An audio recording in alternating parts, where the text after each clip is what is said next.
Hello and welcome to the Coaching Podcast, Coaching for Success in Sport and Business. Your host is Emma Doyle, the energy and high performance under pressure coach who is a world leader in unleashing human potential. Buckle up for this high octane session. Let them have it, coach. G'day everybody and welcome to the Coaching Podcast. I have a very unique guest today, as in my first Taekwondo coach. So here I am with Sadhbh McCarthy, and she is just an incredible woman coming all the way. Obviously, you'll hear her accent in a moment, but from Dublin, Ireland.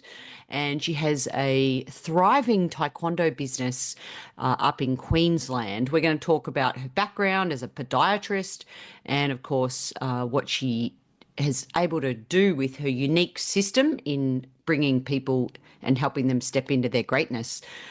So welcome to the show. Thank you very much. I'm delighted to be here. I love that. All right. Well, listen, we'll go for a pattern break question first off. If Taekwondo was a sound, what sound would it be?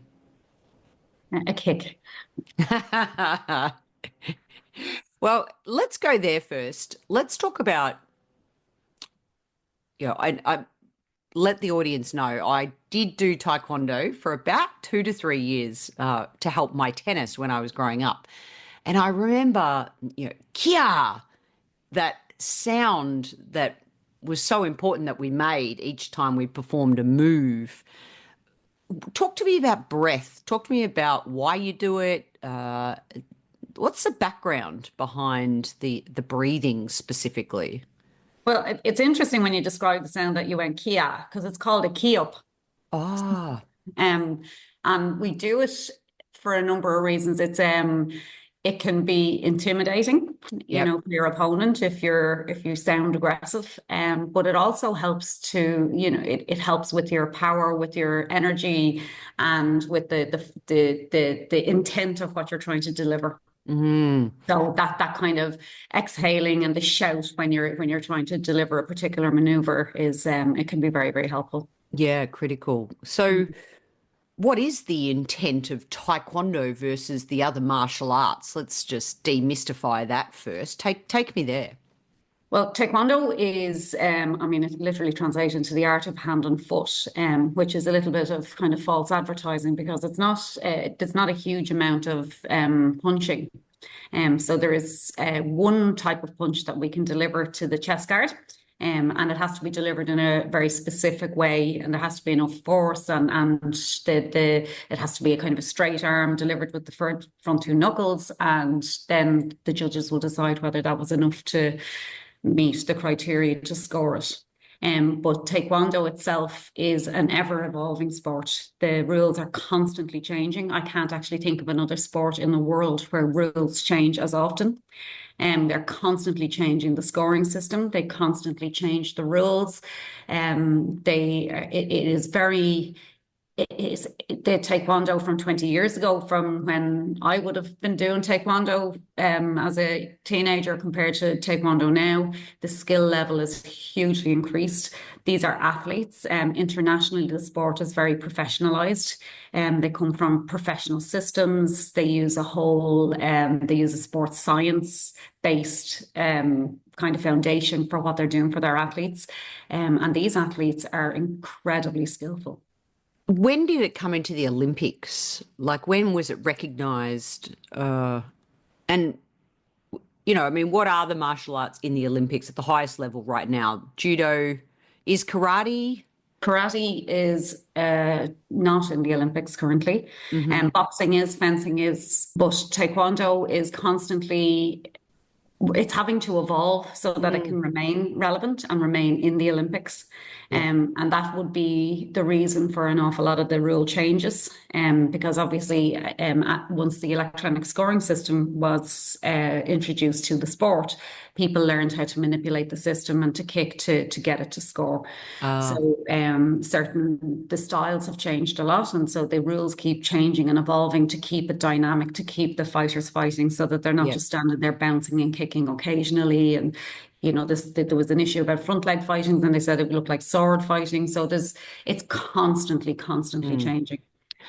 Well, anyone who complains about rule changes in other sports, please, yeah, have a little soft spot in your heart there for Taekwondo. All right, talk to me about the ethos behind the visual. What are some of the things that translate into life skills? Yeah, let's go there next. The one thing that I've always felt about, certainly for kids and teenagers that are doing Taekwondo, is the ability to stand there on the mat and face somebody who's going to fight you, to push yourself outside of your comfort zone. It is incredibly challenging and incredibly difficult to actually stand there and face people who are going to fight you. So what I have found is that the children who do that, and Taekwondo is not a forgiving sport. You win or you lose. There's no prizes for trying. It definitely creates resilience. It gives kids a sense of self-confidence. They have something outside of themselves that they feel that they're good at. So they don't look for the extracurricular type of activities, when they certainly get to a higher level, that they have that motivation, that they're not seeking it from other forms of activities to feel good or something to look forward to, because they believe in themselves and they actually have goals and they've got a vision. The skills, the resilience that they learn carries across everything, because if they're able to stand there and challenge themselves to this level, that has to carry across into their day-to-day lives. Other things just pale in comparison. So definitely resilience would probably be the top of my list of what these kids can take from it. I also, someone very close to me within my family, not very well coordinated, and Taekwondo, you don't necessarily need the high level of coordination from a perspective of the routines and memorizing the patterns. And, I love that from a perspective of, and this is somebody who, just struggled to catch a footy, right? And wanted to play footy with his friends, but really that wasn't his best move, because when his friends saw him try and catch a footy, it was like, no. And then found actually Taekwondo. So that's a cool story about how, embracing it is of all people, and how you can get good at the sport regardless of your hand-eye coordination. Oh, absolutely. And the thing is, Taekwondo, the nature of the sport and the body type, the kind of the long, lean, the kind of the gangly kids that aren't your athletic kind of kids, that aren't the footy players, that aren't, these kids are often drawn to the sport, and they're actually really, really well suited to it. Yeah. So, they and coordination comes, they learn to find their way, and it's definitely a sport that any type of body type or shape or make can really, really enjoy it, Yeah, I love that. All right, so let's go to thinking back again. You're really kicking me into my Taekwondo upbringing. Shout out to Martin Hall, who was one of the most successful Taekwondo people here in Victoria. And so when we used to do our gradings to go up a belt or up a level, he would wear a suit. Just as a point of difference, I know that you're very passionate about creating a culture. He definitely had a high performance culture ahead of his time, so much so that when I opened my first business, Tennis Innovations, I paid for an hour of his time for his business acumen. Let's talk about mentors and early influences on this element of culture that you have now. Who impacted you? Look, I would say that everybody that has coached me through my own, like when I was doing Taekwondo myself, had a level of influence.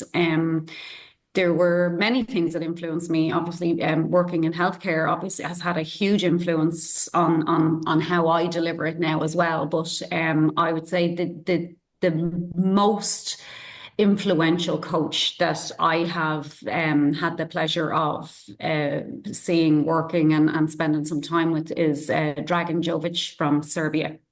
He runs Gaelic Taekwondo, and it's within the Taekwondo world, that's a very, very well-known Taekwondo club, and he's very highly esteemed and regarded.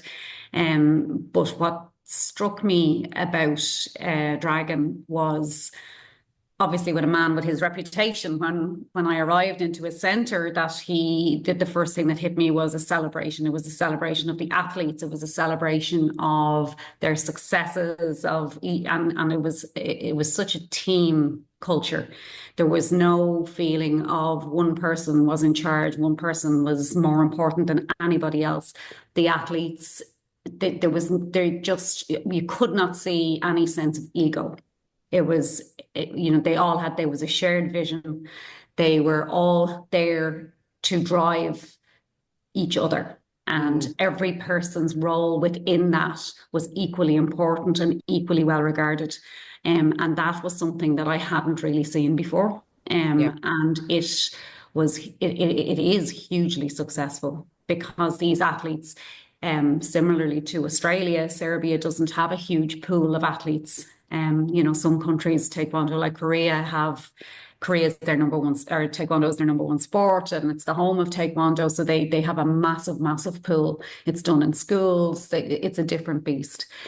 Serbia will be much more like our own situation in terms of a smaller pool of athletes. So the athletes have to be developed from very, very young and brought through the system. And he has done that successfully. And he's made world champions, Grand Prix winners, Olympians. I mean, there is no level of success that he hasn't achieved. And he is honestly the nicest man. We walked in, first thing he did was offer to get us a coffee. He just was very, very accommodating, very cordial, and genuinely passionate. You can see it in his delivery. He's still on the floor himself. He doesn't hand that over to other people. He's very actively involved in the sessions, and he has a team around him. So he collaborates, and he has his assistants, and he has strength and conditioning. So he has the whole high performance within the one building, and they all do it together, and they come in, and he obviously has a set of standards that he expects from his athletes, that he expects them to show up early. He expects them to have their own stretching done so that when they are training, they're training. And it's just, it's not enforced, it's just done. And that's, there's obviously a level of accountability there that he gives, and they also match that. And it works, and it worked really, really well. And that was definitely the most impactful coach that I have encountered. So what about if a new kid comes to your centre who isn't intrinsically motivated, and mum said I should do Taekwondo because it'll help me with my confidence?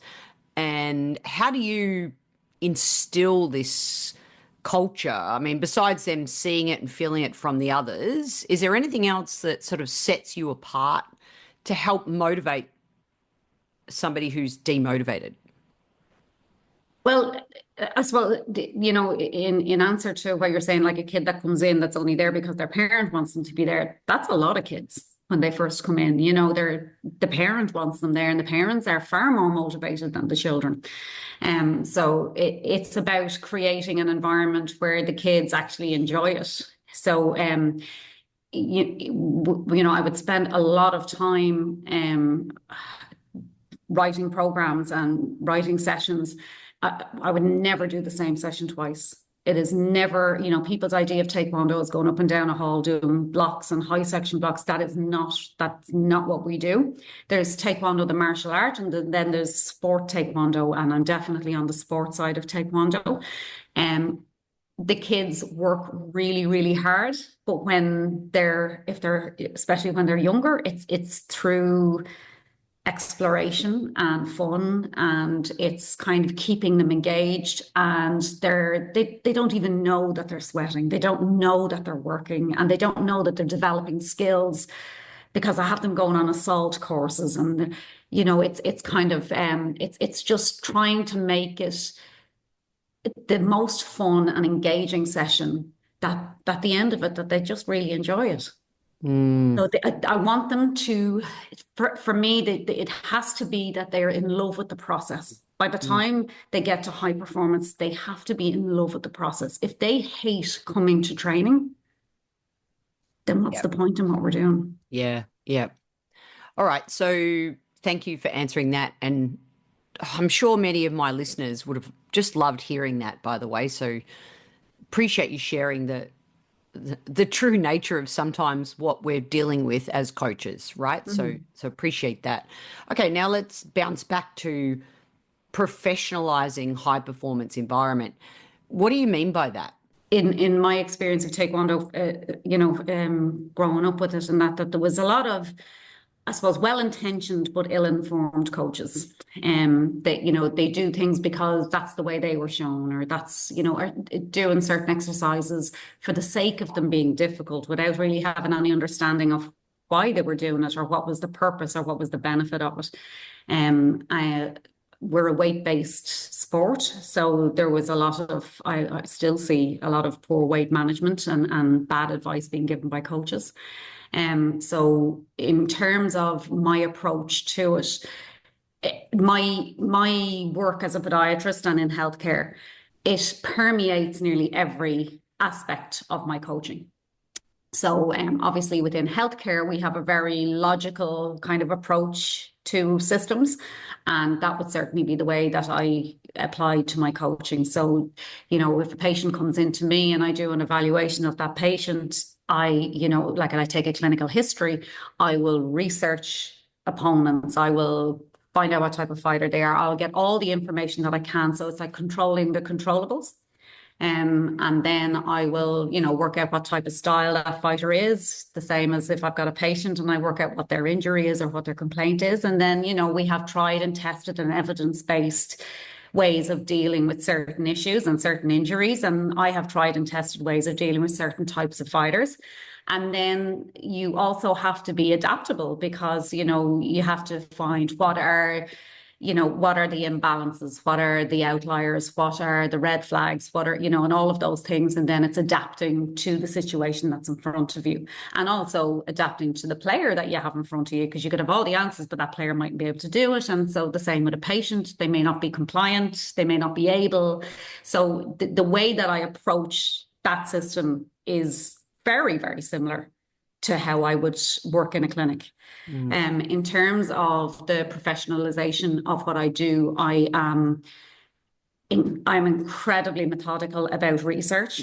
I analyze, I get all the data that I can, I break things down. I spend far more time than I should looking at videos and looking for the latest techniques, and because it is always evolving and people find a new way and then people work out. So the answers are there, we just have to find them. So for me, it's about arming my players with enough answers and having them practiced enough that when they're faced with a situation that they can deal with that we have a solution. That takes a lot of work and it takes a lot of research. And I'm very evidence-based in my practice as a podiatrist, and, that tried and tested method. I always remember in uni, we were told, if you hear hoof prints, think horses, not zebras, so it's always, the answers tend to be quite simple. The simplest is the best. And when I'm dealing with my athletes, I'll always say to them, be effective, not fancy. So my way of looking at everything is actually quite similar in both worlds. The other way that I would try and professionalize what I'm doing with Taekwondo is in my approach to the development of the program and to the development of the athlete themselves. So I would do IPPs for all of my athletes, and included in them, I do full biomechanical assessments of the athletes.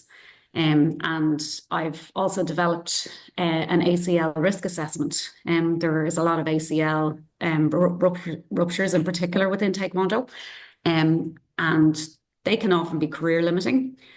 So I felt that rather than trying to rehab an athlete back from an ACL injury, what if we can develop an assessment and criteria that would maybe put an athlete at greater risk, and then try to build preventative strategies into their S&C program.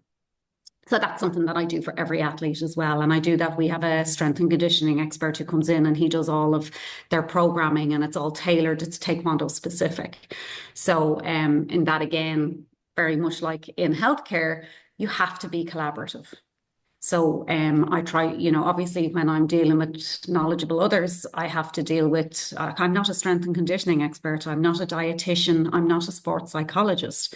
There are so many aspects that I don't want to be another well-intentioned, ill-informed coach. I need to know where my limits are, and I need to be able to reach out to people that I know can jump in and do the right thing by the athlete if I'm stuck. Or when we need to have a kind of a more holistic approach to that athlete's development and getting them where they need to be. So what I'm hearing is a huge part of your professionalizing high performance environment is about tailoring everything to the individual. Hugely, yeah. And really looking at it from a holistic approach, rather than dumping everyone in the same studio and just teaching the same way. All right. So on that note, what do you think makes a great coach in 1 to a maximum of 3 words? I would say an infinite mindset. I would say being passionate, being driven, and accountability. That's more than 3 words, isn't it? Yeah. Well, please, the mindset, the passion, the accountability. Please expand each one of those. Well, in terms, I suppose an infinite mindset is, I feel sometimes that athletes are restricted by others' opinions of what they're able to do. So I think that we have to let that go. It's not my place to decide what an athlete is capable of. It's my job to provide a platform for these athletes and to give them their shot. They have to bring their own dedication and their work and what they're prepared to do for that. But it is my job to give them the tools, to train them as best that we can, and to try and make sure that we have all of the information that we need. And then the athlete, but if I can't restrict any athlete by thinking this athlete doesn't have it, because that's damaging. It's very myopic. There's no blue sky thinking in that, because you don't know the little gem that could be there that's just waiting to break out. Infinite mindset is across everything. So it's about the athlete's ability, what they can achieve, where they can go, who knows? And the same for us, for our program, for what we can do. And we're never there. There is no success. I mean, there's success, but it's, every competition, even if it's the Olympics, is just another competition. If you win a gold at the Olympics, you still have to get up the next day and go to training. It's what do you do? You've got to keep evolving. There's always more to learn, and every now and again an athlete will appear and you'll go, oh my, this athlete is incredible. Nobody can beat this athlete. And then somebody else works out how to beat that athlete. Everybody's beatable. There's always new ways. And so you have to have that mindset that no matter where you think you are, there's somebody that's going to work that out. There's new ways of doing things. So, constantly evolving, constantly looking for the next way of doing things and how to grow and, that kind of thing. I think that just spreads across knowledge. The whole culture of what we're trying to do, that infinite mindset, I think is really, really valuable. Yeah.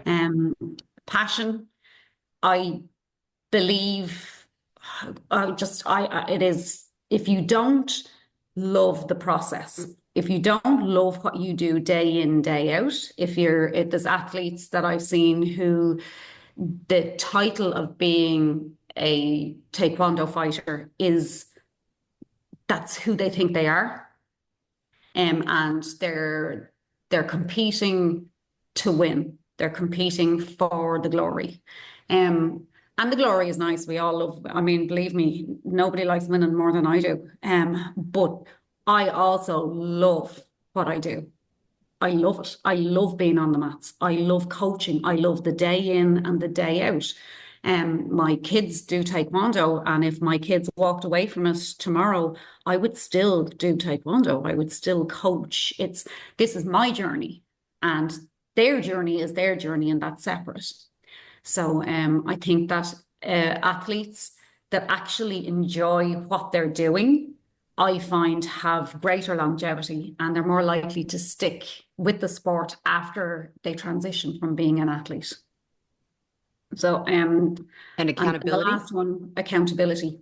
The athletes that are within my program, for our program to work, Taekwondo is not a funded sport. And there has to be buy-in. So it has to be buy-in from the athletes themselves in terms of their commitment and their dedication. There has to be buy-in from their families. The families have to support it. They have to fund them going overseas. They have to pay for their membership fees. They have to pay for, it's a huge financial investment for them.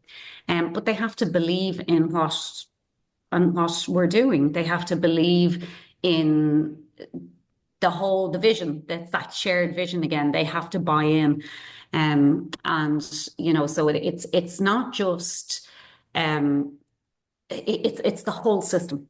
It's the whole system has to buy in. And, without that, if any one part, I've heard, we have this phrase, we say high performance athlete, high performance parents, but you actually need the high performance parents because they're going to drive it. And if you have that level of investment from the athletes and the families and the whole system, I owe them the same level of investment. So I make sure that I research, I study, I analyze, I professionalize. I make sure that I go into every single session fully prepared. Every session is written up, it's planned out. I know what I'm trying to achieve. I know hope is not a strategy. And, I certainly don't expect my athletes to give that level of commitment without me meeting them. So that's kind of the basis of what I'm trying to achieve. Well, we can feel your passion. We can feel that you're very driven, and you've got a wonderful energy just coming through the screen. And yeah, you mentioned parents. I've never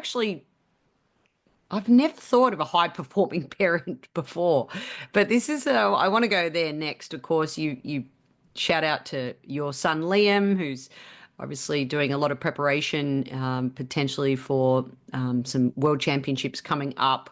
Also shout out to Chris, who connected us. I know his son is also doing very well at the Cadet World Championships. The coach-parent relationship. So maybe first your own journey. Could you share a little bit about that?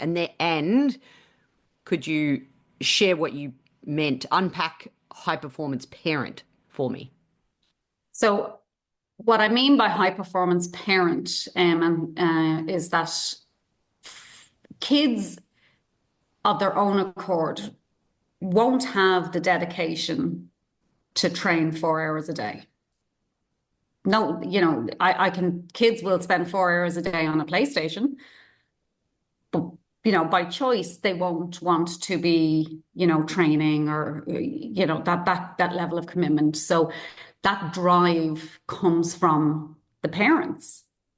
So sometimes it can be seen as pushy, and that these parents maybe are, high maintenance sometimes. But the parents, generally, my experience of these parents is that they're wonderful parents, and they are showing up day after day, driving them to these training sessions, paying for flights, paying for competitions. They're hugely invested, and they're a hugely valuable part of the team. So they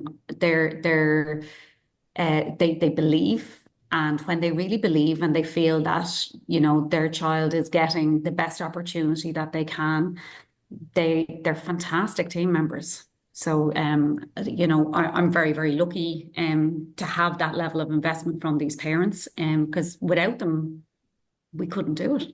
We just couldn't do it. Yeah. In terms of my own kids, I have 3. Liam is almost 22, my daughter is 19, and my youngest is just turned 15, and all of them do Taekwondo. Now, when they were younger, they did different sports, and they did their gymnastics and swimming and football and rugby and all the usual stuff the parents have to traipse backwards and forwards doing. But Taekwondo was always the main sport. And as they get a bit older, it filters down into kind of just the one, because obviously the more time you spend at it, the less time you have for other activities. So Taekwondo has always been it's always been there for us. The parent coach side is tricky. It can be, obviously, as the parent, you're feeling emotion because it's your child, and sometimes that can be it can be positive and it can be negative. The positive is, nobody cares as much for that child out there as you do, and the negative is that emotions can cloud your judgment. So it has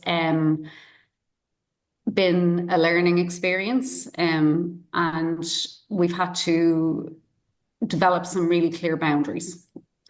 So for me, with my kids, when I'm training at the club, when I'm coaching them at the club, I expect them not to get cranky with me like they would at home if I'm saying go do something. That sometimes that I'm saying, if I was any other coach, you would just do what I ask you to do, and you need to do that here. I treat them the same as I would any other child in that class. I don't, I actually tend to I pay less attention to them than to anybody else. It's kind of the way that I've done it. When we walk outside, when we get into that car to go home, I'm not the coach anymore. I'm mommy again, and I am their supporter. I am their soft place to land. I have two hats. And it's very, very important that line doesn't get blurred. And as they've gotten older, like Liam is now, like I said, nearly 22, and he's a full-time athlete down at the hub, there's been a lot of letting go. So Liam went down to the hub when he was 17. He was in year 12, and he did year 12 online. And he had to go, and he had to move into a flat, and he had to get a car, and he had to learn how to cook for himself and clean for himself. So there was a lot of growing, but at that point, I knew I was no longer his coach. So I had to step back and kind of say, okay, he's down there now, and what his coach down there does is that's Liam's training. So, but there have been times that have been difficult and challenges, and so he will come to me, especially when things are hard. As you know, kids always go to mommy when things are tough, and he comes to me, and I will give advice if it's asked for. But I also have to stand back and let him make his own decisions. And there have been decisions that he's made that I sometimes feel are counterproductive to his development or his career. And I have to step back and say he's an adult, and whether it works out or not, I have to support him, but he has to make his own decisions. So cutting the cord has been the big learning experience there. So it's and it's tough. It's tough, but that's part of the process. And I think because he's had to move away from home and he's done those things, it's kind of expedited that more maybe than if he was still at home. Yep. But my daughter is 19 now, and she's a smart girl. She's studying physiotherapy, and she's in uni, and she's really good. Also has represented Australia, and has a good career of her own, and is also hoping to get an opportunity to go to Worlds and things like that as well. So, but she will also make her own decisions. And like I said, I just I can talk to her about it. It's not that we don't discuss it, but I can talk to her, but then the decision is hers. And that's been the biggest kind of learning for me, is that I have to respect their boundaries too. So that they know that their decisions are theirs to make, and whether I agree with them or not, I'll support them as their mother. And the coach hat stays firmly where it belongs on the mats. And that's worked quite well. But there's been a few times when, along the way where it's been challenging. Yeah. Yeah. Well, I appreciate, again, your honesty is coming through, because it's not easy. And practice one in my book is decision making. And I'm very passionate about empowering others with decision making, especially in sports. Our audience is also business coaches and leaders and managers. What could a leader glean from Taekwondo? What's something that, if we're to sort of, as we land this episode, we've been talking a lot about sport and athletes and high performance mindset. Just take it into everyday land, someone that's a business leader. Go anywhere you want with your best advice there. I think it's collaboration, communication, trust in the people around you. That if your intentions, if everybody has a shared vision and you're trying to achieve, and that you celebrate each other's success, I think that's so important. That's that celebration of success. It's not if you win, it's my loss. Your win is all our win. That can only, the team is so important. We can't do it on our own. We need each other. We need to all back each other.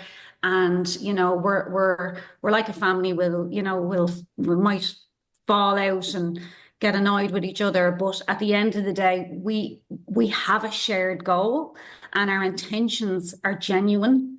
And I think that if you have a business and you want your business to achieve, that if you also make it that it's achievable for other people, that there's benefit for everybody, and that you celebrate these people, and that, I've always felt that especially in the larger companies where if people are watching their back, they can't progress. You can't move forward if you're worried about what people are doing behind your back. So if everybody feels, if you can try and have a supportive environment, and that, people really feel like that they're free to take chances and to be creative, and to be curious about the potential, and have that kind of blue sky thinking, and who knows what you can achieve. Well, there was about 10 brilliant concepts there, everybody. I hope you all wrote them down, but curiosity and shared vision, communication, trust, so many awesome topics that relate to, we're all moving in the same direction, aren't we? With, getting in the same boat and with that shared vision. So I love that. You bring so much to the sport and to coaching with your background in healthcare. The art and science of coaching we touched on today. I know that you leave no stone unturned with your preparation and your dedication to your people. So we really appreciate that. And I love also, just rounding off, probably the importance of a performance pathway program. You're not just come here and, I think that's, if anything, martial arts does that better than any other sport, in terms of a clear progression, and you're even emphasizing today the importance of the individual, as well as having the strength and conditioning, as well as the prehab program that goes along with that person's development to wherever their journey may lead, with, from a career beyond the mats, and when to wear what coaching hat. I mean, I'm just summarizing all the brilliance, Sadhbh, that you have said here today. So what would you say is the one thing that Taekwondo, if you had to, what has it taught you about who you are as a person? Like, just if you had to just summarize one thing for you personally. I'm a sore loser. You mentioned you're very competitive. Well, when we lose, the pain helps us get better, doesn't it? And Absolutely. I love what you said earlier about when you're facing someone across the mat, the better they play, the better you play. Yeah. Right? So you want to win, but also you don't want to just, if it's too easy, then that there's that element as well. So that's too funny. A sore loser. Well, you've got a fabulous Irish accent, of course. A big fan to all our friends in Ireland. And see you soon, Cormac and Missy. Shout out. And just really appreciate you being on the show and sharing your wisdom and your passion. So thank you so much. Thank you so much for having me. It's been great. Yeah, absolutely. And we appreciate you all with your curiosity. And remember to celebrate your wins. Thanks for listening. The Coaching Podcast is sponsored by Transition Coach for Athletes, a global coaching, mentoring, and US college sporting scholarship placement service. The service helps athletes navigate the often challenging world of choosing your best college fit while maximizing sports performance. Visit www.transitioncoachforathletes.com. If you enjoyed this episode, please leave a rating review on your podcast listening device. And don't forget to tell a fellow coach about the show. The ball is in your court to take action and enjoy your coaching.